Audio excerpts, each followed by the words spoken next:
Logic అన్నీ తీసి పక్కన పెట్టాక వెళ్ళాను, కూర్చున్నాను థియేటర్‌లో ఎంజాయ్ చేద్దామని కూర్చున్నాను. ప్రతి ఒక్క సీన్‌కి జై బాలయ్య అని అర్థం అని కూర్చున్నా గూడా hi guys, welcome to my channel Joy Vibes. నేను మీ జానీ వెన్స్. Here is the review of the movie Akhanda 2 acted by Balayya and Samyuktha Menon, directed by Boyapati Seenu. Boyapati Seenu కదా? నోలన్నా? లేదు, బయట అందరూ న్యూటన్ అంట. న్యూటన్ కూడా కదా? అదో జాన్రా. దానికనే కదండి వెళ్ళాను. మొత్తం మైండ్ అంతా పక్కన పెట్టి వెళ్ళా. నాకు తెలుసు. I was the person. Akhanda అనే సినిమాని నేను ఫస్ట్ డే ఫస్ట్ షో నాకు టికెట్లు దొరక్క బ్లాక్ లో వెళ్ళి ఫ్రంట్ ఒక 3 ఫ్రంట్ లో ఫస్ట్ నుంచి థర్డ్ రోలో కూర్చొని I was enjoyed my self. మళ్ళీ అఖండ తాండవ అని చెప్పి అసలు ఒక హ్యూజ్ ఫిలిం అని చెప్పి వస్తున్నారని చెప్పి వెళ్తే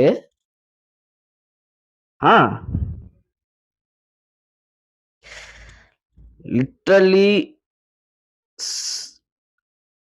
నాకు మాటలు రావట్లేదు ఏం చెప్పాలనేది. ఏంటి ఏంటి ఏదేదో చేశారు, ఏదేదో చేశారు. ఫస్ట్ హాఫ్ అంతా ఓకే వెళ్ళిపోతా ఉంటది. ఇంటర్వెల్ బ్యాంగ్ వాజ్ సూపర్బ్ అనమాట. ఇక్కడ మొదలైద్దండి మ్యాటర్. సెకండ్ హాఫ్ ఒక ఫైట్ అయిపోద్ది ఆదిపిని శెట్టి గారితో. అక్కడి నుంచి ఏది ఎంగేజింగ్ గా లేదు. అంటే ఏంటి ఇంకా ఈ జాన్రాతో వస్తున్నాం, వీళ్ళు ఫిక్స్ అయిపోయి ఉంటారని చెప్పి మేము ఇక్కడ ఉంటే మీరు ఇక్కడ ఉంటున్నారు అంటే ఈ లెవెల్లో లాజిక్ లేకపోతే ఇంకా నేను అసలు పట్టించుకోను. అసలు సరే లాజిక్ లేదు, మెట్టుతో కొడతారు మీరు లాజిక్ అని అంటే సరే అన్ని మ్యాజిక్. మరి ఇంత మ్యాజిక్ మెజిషియన్స్ కూడా అర్థం కాదు ఈ మ్యాజిక్. బుర్ర పాడైపోయింది నాకు సినిమా చూసి. క్లైమాక్స్ లో ఫ్లాష్ మ్యాన్లు వస్తారు, 5 ఫ్లాష్ మ్యాన్లు వస్తారు, చబక్కుమని 5 బాలయ్యలు వస్తారు.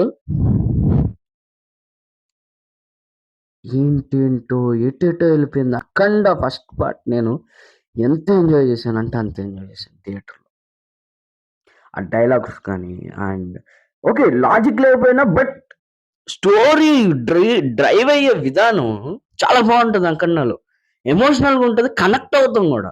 బట్ ఇక్కడ ఎందుకు కనెక్షన్ మిస్ అయిందని నేను అంత చిక్కలేకపోతున్నాను. ఎందుకంటే తీసింది బోయపాటి కాదు కదా, ఎవరో మెహర్ నోలన్నో లేకపోతే ఇద్దరు కలిపి వచ్చారంట. న్యూటన్ నోలన్ ఇద్దరు కలిపి వచ్చి అసలు ఫిజిక్స్ లేదు, పాడలేదు, అన్ని న్యూటన్ ఫస్ట్ లో లేదు, థర్డ్ లేదు, ఫోర్త్ లో లేదు, ఇంక ఇది వేరే లా, ఇది వేరే జానరు. తెలుసు నాకు వేరే జానర్ అని చెప్పే వెళ్ళాను నేను. అయినా కూడా నచ్చిందంటే నచ్చల. ఎందుకు లిటరలీ చెప్తున్నాను, థియేటర్స్ లో నేను వెళ్ళిన థియేటర్లో ఇంటర్వెల్కి తప్ప మిగతా హోల్ సినిమా నో రియాక్షన్. ఇది మొత్తం థియేటర్ మొత్తం గురించి చెప్తున్నా, నో రియాక్షన్. అసలు రియాక్షనే లేదు. అందరు నోరు ఎల్లబెట్టి చూస్తున్నారు, అంటే షాక్ లో చూస్తున్నారు. అంటే ఓ ఆశ్చర్య సంబరాన చూస్తున్నారు అనుకుంటున్నాను, కాదు. ఓహో అన్నట్టు చూస్తున్నారు. ఎంత కన్వీనియంట్ గా రైటింగ్ ఉంటుంది అంటే అంత కన్వీనియంట్ గా రైటింగ్ ఉంటుంది. చాలా కన్వీనియంట్గా ఉంటుంది. ఇప్పుడు ఓకే ఒక పవర్ వస్తుంది. సో 4 years వరకు మన అఖండ గారు, బాలయ్య గారు ఒక 4 years వరకు ఒక దీక్షలో ఉంటారు, ఒక దిష్టలో ఉంటారు అనమాట. Okay, good. తర్వాత అతనికి ఒక మంచి పవర్ వస్తుంది. సో ఆ పవర్ వల్ల అతనికి ఏ దుష్ట శక్తి అయినా లేకపోతే ఎవడొచ్చినా, ఏ బుల్లెట్ వచ్చినా ఏం చేయలేదు. ఆయుధాలు ఆయన కంట్రోల్లోకి వస్తాయి. Okay, it's good okay. కానీ నాకు తెలుసు ఇక్కడ బాలయ్య గారు కొడితే నెక్స్ట్ విలన్ అవుట్. బట్ అలా కాదు కదా, విలన్ కూడా కొంచెం ఉండాలి కదా వాడికంటూ. అంటూ ఆదిపిరి శెట్టి గారు ఎందుకు వస్తారు, ఎందుకు తన్నించుకుంటారు, ఎందుకు వాళ్ళ కాంబోలో వచ్చిన ఆర్డర్లో పెట్టరా అంటే ఫస్ట్ లెజెండ్ తర్వాత 'సింహ', తర్వాత 'అఖండ', తర్వాత ఇదే. పర్ఫార్మెన్సెస్ విషయానికొస్తే బాలయ్య గారు ఆహ్, నాకు 'అఖండ'లో చూసినంత యాక్టింగ్ నాకు ఇక్కడ కనిపియలేదు. ఓకే. ఓకే ఉన్నారు. అండ్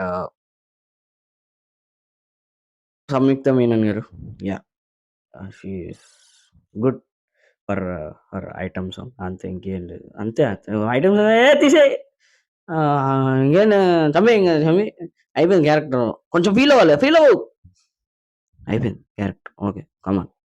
నెక్స్ట్ ఇంకొక పాపలా చేస్తుందండి. ఒక పాప ఉంటది. ఐ మీన్ తను 18 ఇయర్స్‌కి తన ఐక్యూ 286 ఉంటది. అసలు ఇండియా గర్వదగ్గ పాపనమాట తను. ఆహ్, తన యాక్టింగు మరి ఇండియా గర్వదగ్గ పాప యాక్టింగ్ మాత్రం నాకు నచ్చల. ఐక్యూ లెవెల్‌లో 286 ఉంటే యాక్టింగ్ అయితే 0. ఆ డబ్బింగ్ ఏంటి సామి? అండ్ సినిమాటోగ్రఫీ బాలేదు. వీఎఫ్ఎక్స్ 'ఆది పినిశెట్టి' గారొచ్చినప్పుడు కొన్ని ఇయొస్తాయి. దెయ్యాలొస్తాయి. ఇట్లొస్తాయి. బాబోయ్! ఆహా! అమ్మో! నేను భయపడా థియేటర్‌లో ఎంత భయపడ్డానంటే అంత భయపడ్డాను. లాజిక్ అన్నీ తీసి పక్కన పెట్టాక వెళ్ళాను, కూర్చున్నాను థియేటర్‌లో ఎంజాయ్ చేద్దామని కూర్చున్నాను. ప్రతి ఒక్క సీన్‌కి 'జై బాలయ్య' అని అర్థం అని కూర్చున్నా గూడా నాకు సినిమా నచ్చలేదు. ఇది నా జెన్యూన్ రివ్యూ. ఇది మీ ఇష్టం.